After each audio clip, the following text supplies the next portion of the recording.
ओम गणपत्ये नमः। चंचुला, एक साधारण स्त्री, कैसे बनी माता पार्वती की सखी, ये एक अद्भुत कहानी है। चंचुला शिव पुराण की कथा सुनने की इच्छा मन में लिए उन ब्राह्मण देवता की सेवा में तत्पर हो वो रहने लगी। शिव पुराण कथा सुनने के पश्चात उसका चित्त शीघ्र ही शुद्ध हो गया। उत्तम बुद्धि पाकर शिव के सच्चिदानंदमय स्वरूप का बारंबार चिंतन आरंभ किया। तत्पश्चात समय के पूरा होने पर चंचुला ने बिना किसी कष्ट के अपना शरीर त्याग दिया। इतने में त्रिपुर शत्रु भगवान शिव का भेजा हुआ एक दिव्य विमान द्रुत गति से वहां पहुंचा, जो उनके अपने गणों से संयुक्त और भांति भांति के शोभा साधनों से संपन्न था।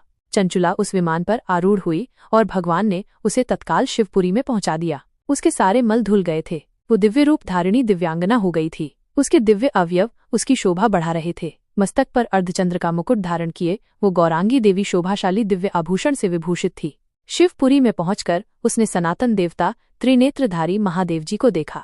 सभी मुख्य देवता उनकी सेवा में खड़े थे। गणेश, भृंगी, नंदीश्वर तथा वीरभद्रेश्वर आदि उनकी सेवा में उत्तम भक्ति सेवा से उपस्थित थे। उनकी अंगकांति करोड़ों सूर्यों के समान प्रकाशित हो रही थी। कंठ में नील चिन्ह शोभा पाता था। 5 मुख और प्रत्येक मुख में 3 नेत्र थे। मस्तक पर अर्धचंद्रकार मुकुट शोभा देता था। भगवान शंकर का दर्शन करके वो ब्राह्मण पत्नी चंचुला बहुत प्रसन्न हुई। अत्यंत प्रीतियुक्त होकर उसने प्रसन्नता के साथ बारंबार भगवान शिव को प्रणाम किया। चंचुला की आंखों में आनंद के आंसू थे। भगवती पार्वती और भगवान शंकर ने उसे बड़ी करुणा के साथ अपने पास बुलाया और सौम्य दृष्टि से उसकी ओर देखा। पार्वती जी ने चंचुला को प्रेमपूर्वक अपनी सखी बना लिया। चंचुला ज्योति स्वरूप सनातन धर्म में अविचल निवास पाकर दिव्य सुख से संपन्न हो अक्षय सुख का अनुभव करने लगी।